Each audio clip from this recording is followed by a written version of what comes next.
gitu. Jadi pada intinya tidak ada manusia yang sempurna. So, mari sama-sama kita bergandengan tangan.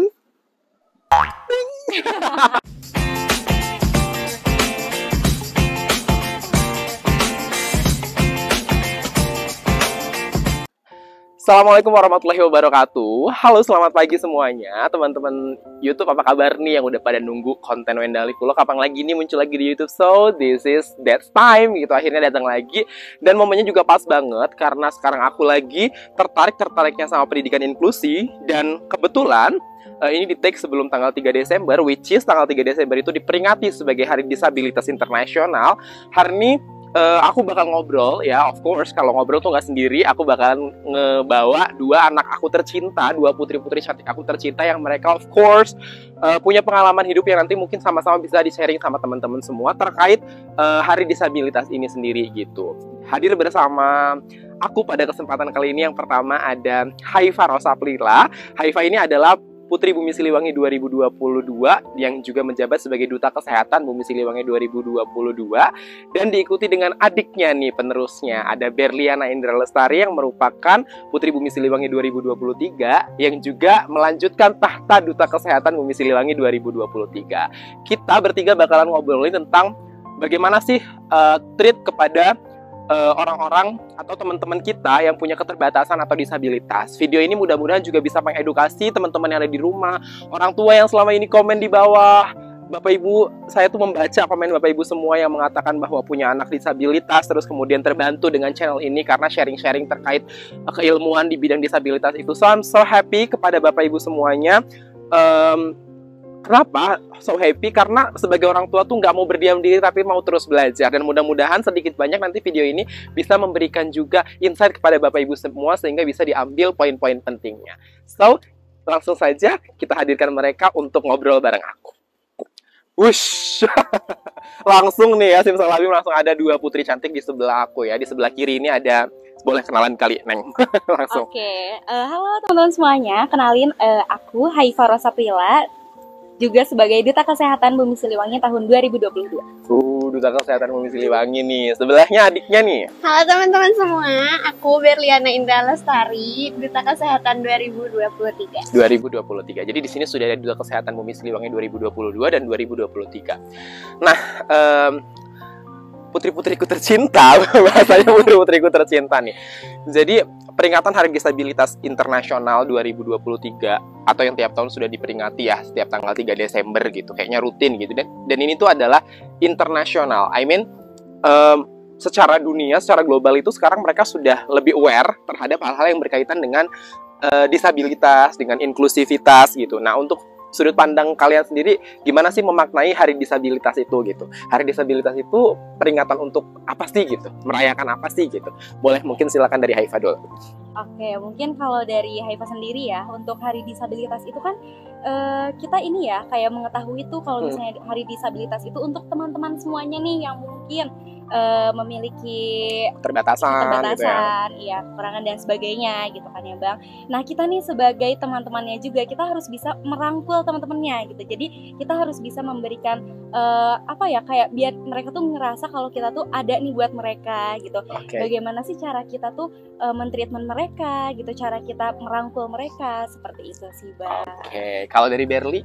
Kalau dari aku sendiri, perayaan disabilitas itu adalah suatu bentuk kalau kita itu merasa mereka tuh ada, mereka tuh ada dan mereka tuh sama juga seperti kita, harus merasakan kebahagiaan, harus merasakan apa yang kita rasain juga, kayak seperti apa sih bentuk-bentuk kegiatan bersama-sama dengan orang-orang di sana. Kita sebagai lingkungannya harus memberikan kebutuhan yang mereka perlukan, terus harus selalu mengajak mereka untuk ikut bergabung dengan apapun kegiatan yang selalu kita lakukan. Oke, baik. Jadi dari dua poin ini ya teman-teman, kita bisa ambil kesimpulan bahwa perayaan atau peringatan Hari Disabilitas Internasional itu sebenarnya sebagai wujud peringatan ya, kayak kita semua itu sebagai manusia di muka bumi diingatkan bahwa di dunia ini tuh ada teman-teman kita yang mungkin memiliki keterbatasan atau katakanlah kalau di Indonesia sekarang sebutannya berkebutuhan khusus begitu ya. Jadi kita diingatkan akan itu, dan untuk itu, karena kita sudah diingatkan, mari kita bersama-sama untuk merangkul gitu. Kalau tadi kita kita simpulkan dari apa yang disampaikan oleh Haifa dan juga oleh Berliana gitu. Jadi ya, of course, selamat Hari Disabilitas buat teman-teman semuanya. Mudah-mudahan momentum ini bisa menjadikan peringatan buat kita semua untuk menjadi pribadi yang lebih aware lagi terhadap orang-orang di sekitar kita gitu. Nah, kemudian nih kita bicara tentang background. Nah, teman-teman di sebelah kiri ini ya, wah agak panas nih ya, it's okay. Karena kita emang konsepnya hari ini pingin outdoor ya, pingin pamer aja kalau kita lagi di UPI. Jadi kalau misalnya konsep Hari Disabilitas atau anak disabilitas itu sendiri dipandang dari sudut keilmuan yang dipelajari oleh Haifa. Sebelum itu teman-teman, Haifa ini merupakan background ilmunya adalah di psikologi ya, di psikologi FIP di UPI gitu. Nanti mungkin bisa sharing. Dan kalau Berli ini backgroundnya adalah pendidikan khusus. Jadi memang ya agak nyambung nih dengan isu yang hari ini kita angkat tentang perayaan Hari Disabilitas Internasional. So buat Haifa sendiri, gimana sih Neng kalau misalnya dari sudut pandang psikologi memandang teman-teman yang punya keterbatasan itu? Untuk dari pandangan psikologi ya, untuk kita memandang teman-teman kita yang disabilitas itu sebenarnya nggak sama sekali nggak ada perbedaan ya.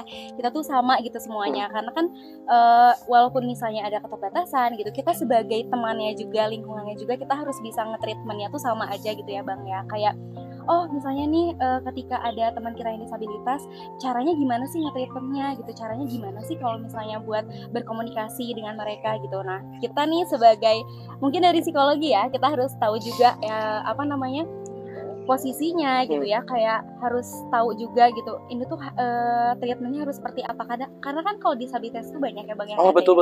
Jadi memang setiap disabilitas itu kan punya ini sendiri ya, punya treatment sendiri, punya kematangan secara psikis juga beda-beda ya. Beda-beda. Dan itu juga harus kita cari tahu gitu. Harus cari tahu dulu gitu. Nah kita sebagai mungkin dari psikologi gitu ya, kita harus tahu nih kira-kira kebutuhan apa yang diperlukan dari teman kita yang disabilitas ini gitu. Dan misalnya nih kayak yang dari ada kekurangan yang lain, ini harusnya treatmentnya seperti ini gitu. Ada yang misalnya tidak bisa berbicara gitu, treatmentnya bisa seperti ini gitu. Nah kalau misalnya dari psikologi sendiri ya, selain kita harus tahu backgroundnya seperti apa, dan kan pasti ada tuh ya Bang ciri-cirinya, misalnya nggak kelihatan tuh disabilitasnya, ini tahu nih caranya, ciri-cirinya misalnya ada skizofrenia dan sebagainya gitu kan ya, ada kekurangan dari intelektualnya gitu kan, kita harus tahu juga.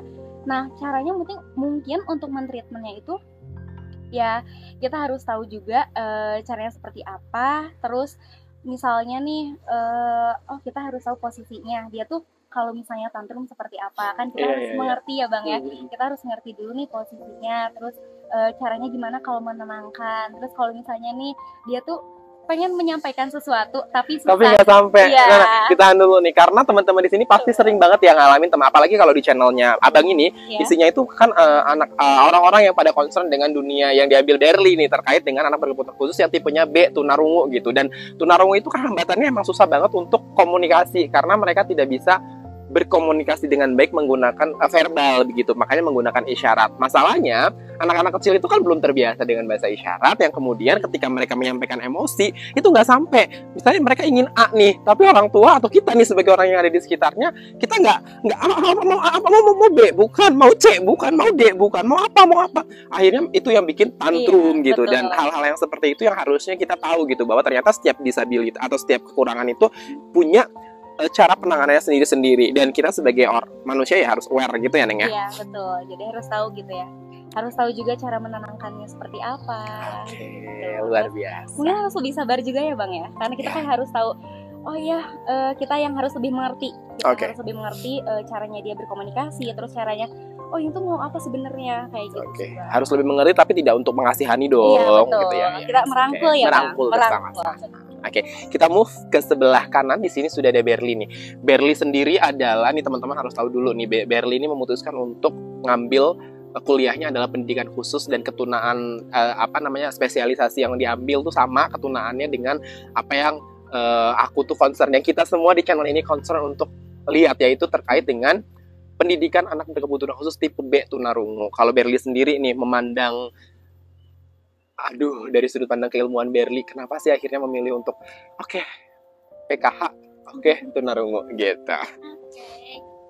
Kalau dari aku, kenapa memutuskan untuk mengambil ke pendidikan khusus? Karena pertama aku tuh ngerasa aku pengen lebih banyak tahu mengenai anak berkebutuhan khusus, karena mungkin sudah banyak orang-orang di sekitar kita tuh tahu bagaimana cara menjadi guru SD, guru SMP, guru SMA, guru TK mungkin, dan aku sendiri memutuskan untuk masuk ke pendidikan khusus. Kenapa aku memilih spesialisasi B atau tunarungu? Karena aku juga pengen tahu gimana bisa bahasa isyarat. Dan kan udah nyari-nyari di YouTube, ketemu YouTube ini. Dan salah satu penonton Wendali Pulau. Sebelum ke UPI ya ceritanya, kita belum kenal tuh. Iya. Dan aku sebelum kenal, aku nyari di YouTube, aku nonton dan ya nerap ke aku gitu, jadi bisa. Dan akhirnya interest untuk masuk ke B gitu ya. Iya. Oke.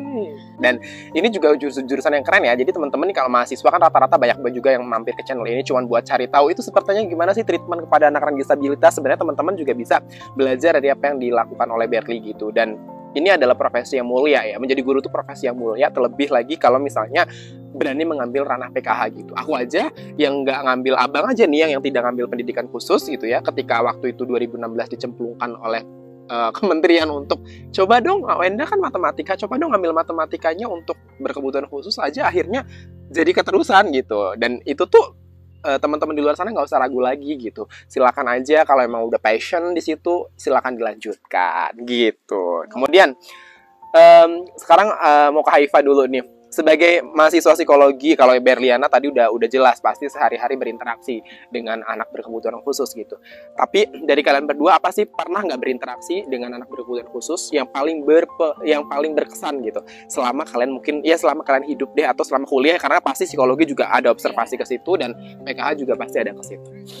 Oke, dari Haifa sendiri dulu tuh pernah observasi juga matkulnya. Jadi waktu itu tuh observasinya teman-teman kita yang punya keterbatasan mental, jadi ada disabilitas. Disabilitasnya tuh kayak autis gitu ya bang. Oke. Ya jadi misalnya umurnya segini, tapi kan umur aslinya segini, tapi mentalnya segitu gitu kan. Oh berarti kayak, campur ya kalau kayak gitu. Iya. Banyak banget. Nah waktu itu tuh alhamdulillahnya waktu itu masih kecil sih, kayak umur 9 tahun, 10-an ya waktu itu tuh. Terus kayak Masya Allah banget bang, jujur itu kayak membuka banget kayak seru banget gitu ya. Ternyata kalau misalnya kita berinteraksi sama dengan teman-teman kita yang disabilitas, terutama yang autis gitu ya, waktu itu seru banget sih bang. Jadi kayak kan awalnya kayak takut gimana gitu ya, ternyata enggak sih. Kalau misalnya kita udah paham gitu ya apa yang dirasainnya, kadang kan kita kalau misalnya terus-terusan berinteraksi tahu juga tahu gestur gitu ya, gesturnya, terus yang dirasainnya apa, dari situ bisa kayak bondingnya gitu ada gitu loh bang. Terus kayak interaksi yang seperti apa, terus kadang dia tuh kayak kelingi gitu loh bang, kayak pengen peluk gitu.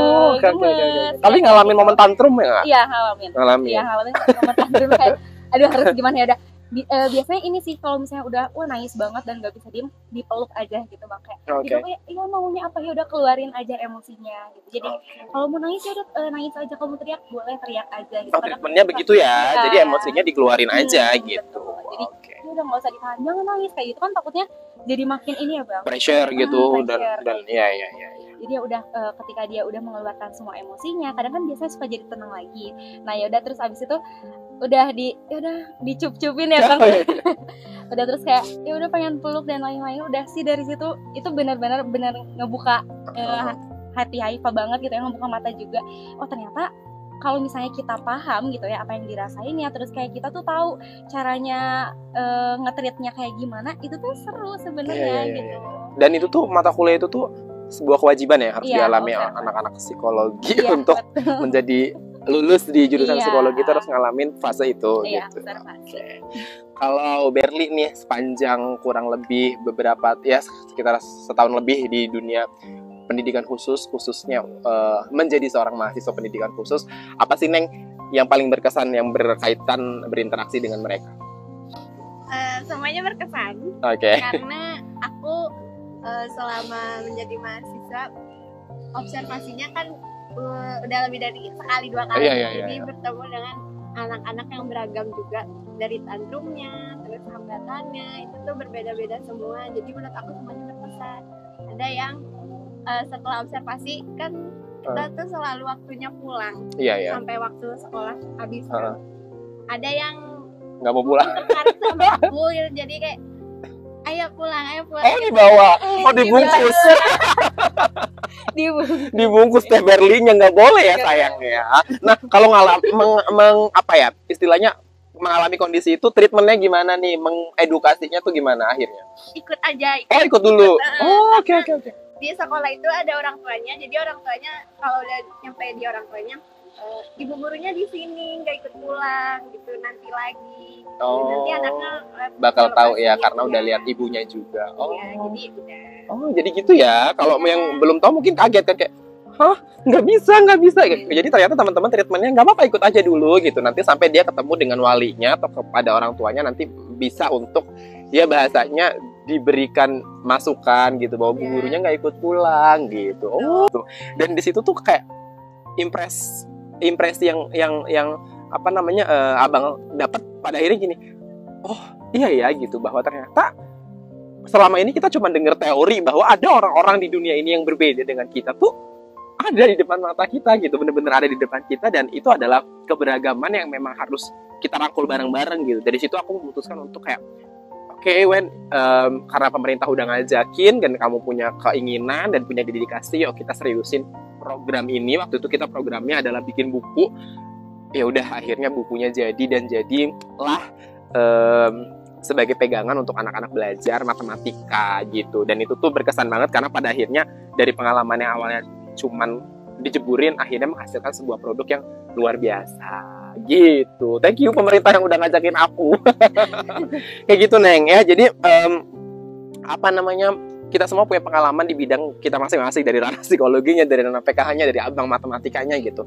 Dan buat teman-teman semua yang belajar di bahasa isyarat mungkin di channel ini gitu kan, belajar bahasa isyarat atau cara berkomunikasi itu sebenarnya tidak hanya berkaitan dengan ini aja kali ya Neng, nggak hanya berkaitan dengan bahasanya gitu. Rasanya perlu juga untuk sedikit banyak tahu perkembangan psikologinya, juga emosional anak-anaknya, yang khususnya kalau karena di channel ini bahasa isyarat ya berarti anak-anak berkebutuhan khusus yang tunarungu itu seperti apa kognitifnya, supaya teman-teman gak cuma belajar bahasanya doang. Nanti kalau teman-teman belajar bahasanya doang langsung kayak merasa bahwa ya udah langsung tak gitu, tanpa tahu background si bahasa ini tuh diadakan untuk siapa, untuk orang-orang yang seperti apa. Jadi saya sih prefer ya untuk teman-teman juga mempelajari psikisnya mereka seperti apa. Sekarang udah banyak banget kok jurnal-jurnal yang bisa diakses, yang at least bisa memberikan gambaran kepada teman-teman semua terkait dengan keadaan mereka gitu.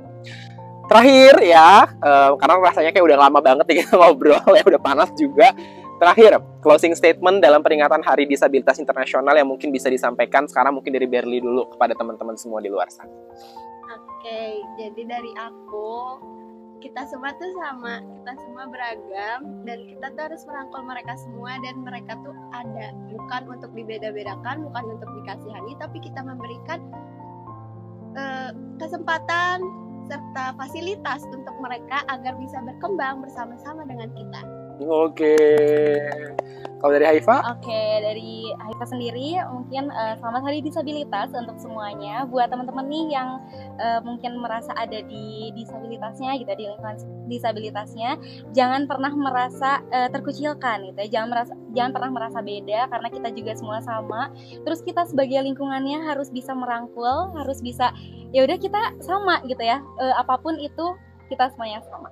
Oke, makasih Berli dan juga Iva yang sudah memberikan closing statement. Jadi teman-teman semua bahwa ternyata memilih profesi apapun di dunia ini tuh kita diingatkan oleh secara dunia internasional melalui 3 Desember perayaan Hari Disabilitas Internasional ini, bahwa di dunia ini tuh ada teman-teman disabilitas, teman-teman berkebutuhan khusus yang sudah diklasifikasikan, ada tipe A, tipe B, dan seterusnya gitu kan. Dan kita mungkin sebagai manusia selalu punya prinsip bahwa tidak ada manusia yang sempurna. That's right, itu benar sekali gitu. Cuman mungkin saja kebutuhan khusus kita itu tidak terklasifikasi secara global. Kita masuk ke dalam mana gitu. Jadi pada intinya tidak ada manusia yang sempurna. So, mari sama-sama kita bergandengan tangan untuk anak-anak, teman-teman semua yang ada di luar sana, supaya dunia menjadi lebih indah. Dan ketika isu inklusivitas ini juga yang aku sekarang sedang pelajari, concern di S2 aku, bahwa kita sebagai orang-orang, istilahnya ya, orang-orang normal, bukan berarti mereka nggak normal ya, orang-orang umum in general gitu ya, itu bisa memfasilitasi mereka dan bisa hidup berdampingan bareng dengan mereka. So, buat teman-teman semua, mulai buka hatinya lagi dan mari kita sama-sama untuk aware gitu. Dan buat Bapak Ibu semua yang ada di luar sana, baik itu Bapak Ibu guru SLB yang sedang mengajar di SLB gitu ya, tetap terus semangat Bapak Ibu, karena Bapak Ibu keren dan luar biasa. Apalagi untuk orang tua yang pada sering komen di channel ini yang bilang, anak saya begini, anak saya begitu gitu ya, dan jauh dari tempat-tempat yang bisa diakses, jauh dari SLB. Bapak Ibu percayalah bahwa madrasah pertama itu ada di keluarga, ada di Bapak Ibu semua. Yang penting Bapak Ibu harus mau untuk meluangkan waktunya untuk belajar, sehingga parenting yang Bapak Ibu berikan itu diberikan dalam bentuk layanan khusus sesuai dengan apa yang dirasakan oleh anak-anak Bapak Ibu gitu. Terima kasih banyak sudah dengerin obrolan kita kali ini. Thank you so much untuk Haifa dan juga Berli for coming to this channel. Dadah-dadah dulu dengan teman-teman di sana. Sampai ketemu di obrolan berikutnya. Assalamualaikum warahmatullahi wabarakatuh. Dadah.